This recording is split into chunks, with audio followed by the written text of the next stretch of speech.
नमस्कार। देश काल में आपका स्वागत है। मैं हूं मुकेश कुमार।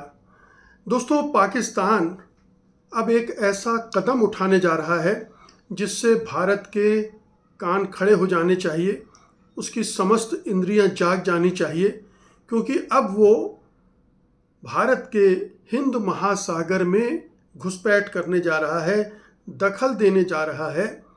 और ये एक बड़ा डेवलपमेंट है हिंद महासागर में, जो पाकिस्तान अपनी नई हासिल की गई पनडुब्बी के ज़रिए करना चाहता है। अपनी उपस्थिति वहाँ फिर से दर्ज कराना चाहता है, अपना एक प्रभाव वहाँ भी पैदा करना चाहता है, जो कि 1971 के युद्ध के बाद उसका ख़त्म हो गया था। बांग्लादेश बनने के बाद वो वहाँ से खदेड़ दिया गया था, लेकिन अब वो दोबारा उस इलाके में प्रवेश कर रहा है। और इसके लिए वो चीन से जो अभी अत्याधुनिक पनडुब्बी उसने हासिल की है, जिसको उसने हैंगोर नाम दिया है। हैंगोर नाम क्यों दिया है इसके बारे में भी मैं अभी आपको बताऊंगा, लेकिन ये बहुत ही अत्याधुनिक पनडुब्बी है। और जिस तरह की पनडुब्बी भारत के पास फ़िलहाल नहीं है। और उस पनडुब्बी की खासियत ये है कि वो 2-4-10 दिन नहीं बल्कि हफ्तों तक पानी के अंदर रह सकती है, और उसे पकड़ना बड़ा मुश्किल होगा। इस खूबी के बारे में भी मैं अभी आपसे जानकारी शेयर करूंगा। लेकिन ये बता दूं कि ये जो पाकिस्तान के कमोडोर उमर फारूक हैं, उन्होंने अभी कहा है कि जो पनडुब्बी पाकिस्तान ने चीन से हासिल की है, उसको वो हिंद महासागर में तैनात करेगा, जो कि 1971 के युद्ध के बाद पहली बार होगा। फारूक ने इसे गेम चेंजर भी बताया है। अब ये समझने की ज़रूरत है। देखिए, महत्वपूर्ण बात यह है जो मैंने अभी आपसे कहा कि हैंगोर नाम क्यों रखा गया है। हैंगोर नाम इसलिए रखा गया है कि 1971 में पाकिस्तान की का जो एक पनडुब्बी थी PNS हैंगोर, उसने इंडियन नेवी की INS खुखरी को डुबो दिया था। हालांकि पाकिस्तान उस युद्ध में हारा था, लेकिन ये उसके लिए एक बड़ी उपलब्धि थी। तो उस सिंबॉलिक सफलता के लिए उसने इसका नाम हैंगोर रखा है, और उस हैंगोर को दोबारा वो हिंद महासागर में तैनात कर रहा है। ये एक महत्वपूर्ण बात है। अब ये हो क्यों रहा है, क्यों किया जा रहा है, पनडुब्बी को लेकर क्या योजनाएं हैं पाकिस्तान की, ये सब समझने की ज़रूरत है। तो सबसे पहले तो आपको ये बता दूं मैं कि पाकिस्तान चीन से ऐसी 8 पनडुब्बियां खरीद रहा है। 8 में से 4 तो वो सीधे चीन में बनी पनडुब्बियां होंगी, और 4 पाकिस्तान में उनका असेंबल उनको किया जाएगा। और 200 पहली पनडुब्बी आई है। अब ये बाकी की पनडुब्बियां आती चली जाएंगी, और उसकी जो अभी कमी थी, पाकिस्तान के पास मुश्किल से 4 या 5 पनडुब्बियां थीं, अब ये 8 पनडुब्बियां आ जाएंगी, तो उसके पास नंबर अच्छा खासा हो जाएगा। और ये सारी पनडुब्बियां अत्याधुनिक होंगी, और भारत के मुकाबले वो भारी पड़ सकता है। हालांकि भारत के पास पनडुब्बियां हैं और काफ़ी हैं, मैं अभी उनके बारे में भी आपको बताऊंगा। लेकिन ये समझने की ज़रूरत है कि किस तरह से पाकिस्तान अब अपने प्रभाव का विस्तार करना चाह रहा है, और भारत की नाकों में दम करने के लिए कोशिश कर रहा है। तो एक तो यह है कि बांग्लादेश जब से वहाँ से शेख हसीना हटी हैं, तो पाकिस्तान को वहाँ घुसने का मौका मिल गया है। उसके बाद जो सरकारें आई हैं, चाहे वो अंतरिम सरकार हो चाहे अब नई सरकार है, उससे पाकिस्तान के संबंध बेहतर हो गए हैं।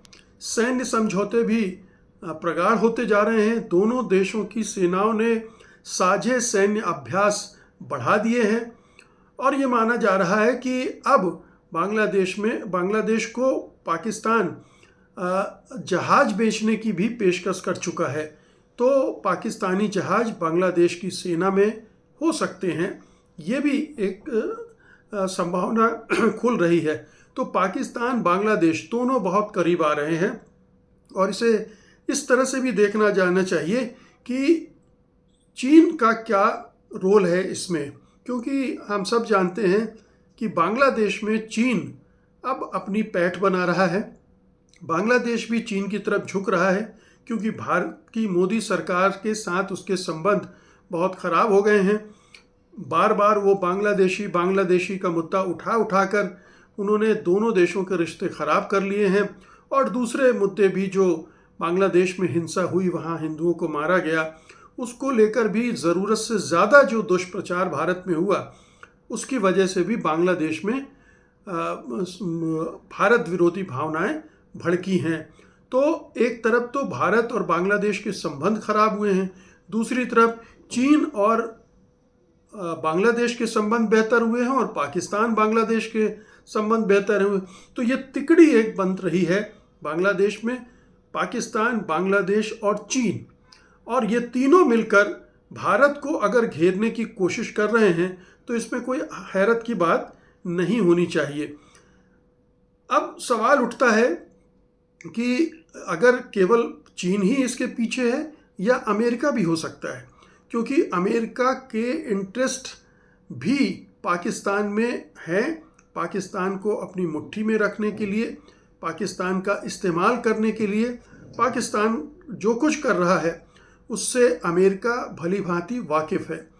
दूसरी तरफ अमेरिका चीन के प्रभाव को भी काउंटर करना चाहता है। तो ये कैसा एक परस्पर विरोधाभासी एक संबंध बन रहा है, जिसमें पाकिस्तान चीन के लिए भी काम कर रहा है, अमेरिका के लिए भी काम कर रहा है, अमेरिका भी उसका इस्तेमाल कर रहा है, चीन भी उसका इस्तेमाल कर रहा है। लेकिन जो हिंद महासागर है वहाँ पर चीन अपने प्रभाव का विस्तार करना चाहता है, तो वो पाकिस्तान का इस्तेमाल कर रहा है। लेकिन ये अमेरिका को कैसे रास आ रहा है कि हिंद महासागर में चीन की उपस्थिति बढ़े, उसका प्रभाव बढ़े। तो ये थोड़ा कंट्राडिक्टरी है। लेकिन भू राजनीति में, भू रणनीति में इस तरह के खेल भी बहुत कुछ होते रहते हैं। जियोपॉलिटिक्स में, रणनीति में कब कौन कहाँ किससे हाथ मिला ले और किसका हाथ झटक दे, ये कहना मुश्किल होता है। तो पहली बात तो ये है कि हिंद महासागर में पाकिस्तान अपनी पनडुब्बी के साथ अब अपनी मौजूदगी बढ़ा रहा है। ये ध्यान देने की ज़रूरत है कि जो बे ऑफ बंगाल है वो टेरिटोरियल सी किसी एक कंट्री का नहीं है। जो इंटरनेशनल लॉ है उसके हिसाब से जो कोस्टल तटीय देश होते हैं वो अपनी संप्रभुता का इस्तेमाल 12 नॉटिकल माइल्स या लगभग 22 किलोमीटर तक कर सकते हैं अपनी कोस्ट लाइन में, तटीय जो पूरा क्षेत्र है उसके। और जो सोवरेन राइट्स हैं एक्सक्लूसिव इकोनॉमिक जोन के लिए, वो तकरीबन 200 नॉटिकल माइल यानी 370 किलोमीटर तक उनका इस्तेमाल कर सकते हैं। तो ये जो 22 किलोमीटर का क्षेत्र है उसके बाहर वो इंटरनेशनल वाटर हो जाता है और वहाँ किसी भी देश को किसी भी तरह की सैन्य गतिविधि करने का भी इजाज़त मिली होती है, वो कर सकता है। और पाकिस्तान इसी का फ़ायदा उठा रहा है, उठाने जा रहा है। अब सवाल उठता है कि ये जो संबंध भारत के बिगड़े हैं और पाकिस्तान के बांग्लादेश से सुधरे हैं, तो इस सूरत में भारत के लिए चैलेंजेस और बढ़ते जाते हैं। भारत के लिए हम जानते हैं कि बे ऑफ बंगाल का बहुत ही स्ट्रेटजिक इम्पोर्टेंस है। जो हमारी ईस्टर्न नेवल कमांड है वो विशाखापट्टनम और अंडमान निकोबार में है। यहाँ ट्रेड, एनर्जी रूट्स हैं और इंडो पैसिफिक यानी इस भारत प्रशांत क्षेत्र में हमारी भी अपनी एक सैन्य एम्बिशन है कि हमारा कंट्रोल हो, हमारा प्रभाव हो। और इसलिए जब पाकिस्तानी प्रेजेंस वहाँ होगी तो इंडिया के लिए कुछ ना कुछ परेशानी तो खड़ी करेगी ही। बेशक इंडिया की नेवी पाकिस्तान के मुकाबले कई गुना बेहतर है, कई गुना मजबूत है, लेकिन एक छोटा सा कदम भी किसी भी देश के लिए परेशानी का सबब बन सकता है। जैसे हैंगोर अगर वहाँ उपस्थित हो जाती है तो वो हमेशा के लिए एक सिरदर्द भारत के लिए रहेगी, क्योंकि हैंगोर की जो एक तो उसकी जो AIP टेक्नोलॉजी है, जैसा मैंने बताया कि AIP टेक्नोलॉजी वो होती है जिसमें डीजल इलेक्ट्रिक अटैक सबमरीन्स जो होती हैं वो डिपेंड करती हैं एक समय तक बैटरी पर, और बैटरी जब डाउन होने लगती है, डिस्चार्ज होने लगती है, तो उसे या तो सतह पे आना पड़ता है या फिर एक पाइप के थ्रू बाहर से ऑक्सीजन लेनी पड़ती है। और जो AIP टेक्नोलॉजी है उसमें एयर इंडिपेंडेंट प्रोपल्सन इसको कहते हैं AIP, उसमें वो समुद्र के अंदर रहते हुए ही ये काम कर लेती है, यानी हफ्तों तक छिपी रहती है, वो राडार की पकड़ में नहीं आती। तो उधर जो इस टेक्नोलॉजी से लैस पनडुब्बियाँ हैं वो उनके लिए समस्या है कि उनको ऊपर आना पड़ेगा और तब वो पकड़ी जाएंगी। लेकिन अगर ये AIP टेक्नोलॉजी है तो वो नहीं पकड़ी जाएगी। तो पाकिस्तान को ये एडवांटेज है। भारतीय नौसेना के पास अभी कुल 16 से 18 एक conventional diesel electric based submarines हैं, लेकिन हैंगोर लेवल AIP वाली जो आधुनिक टेक्नोलॉजी है वो अभी एक भी ऑपरेशनल नहीं है। एक Kalwari class, scorpion class project 75 है जो सबसे आधुनिक सबमरीन मानी जा सकती है। कुल 6 और कमीशन की गई हैं। ज़्यादातर हमारी जो पनडुब्बियाँ हैं या तो रूसी मेक हैं या फ्रेंच मेक हैं या इक्का दुक्का जो है वो अमेरिकन मेक भी है। तो ये हालांकि ये AIP जो है वो माना जा रहा है कि शायद एक पनडुब्बी में इसी साल तक वो लैस हो जाएगी हमारी पनडुब्बी AIP टेक्नोलॉजी से। लेकिन सवाल हमारी सारी अगर सबमरीन भी AIP टेक्नोलॉजी से लैस हो जाएं फिर भी क्या फ़र्क पड़ता है।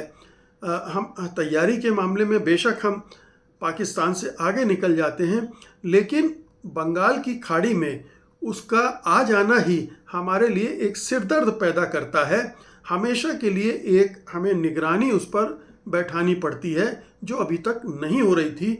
और दूसरी बात यह है कि बांग्लादेश हमारे लिए और भी फिर दिक्कत पैदा करने वाला बन जाता है, क्योंकि बांग्लादेश पाकिस्तान का गठजोड़, पाकिस्तान बंगाल की खाड़ी में पनडुब्बी तैनात करेगा, बांग्लादेश को पाकिस्तान सैन्य साजो सामान सप्लाई करेगा, उधर चीन के साथ उसके रिश्ते बढ़ रहे हैं, चीन भी उसे हथियार बेच सकता है। तो बांग्लादेश और पाकिस्तान दोनों तरफ से भारत ने 71 की वार में जो बड़ी उपलब्धि हासिल की थी, अगर इंदिरा गांधी ने दोनों टुकड़े कर दिए थे पाकिस्तान के, तो इस लिहाज से भारत के लिए बहुत अच्छा हो गया था कि पाकिस्तान दो तरफ से हमले भारत पर नहीं कर पाएगा।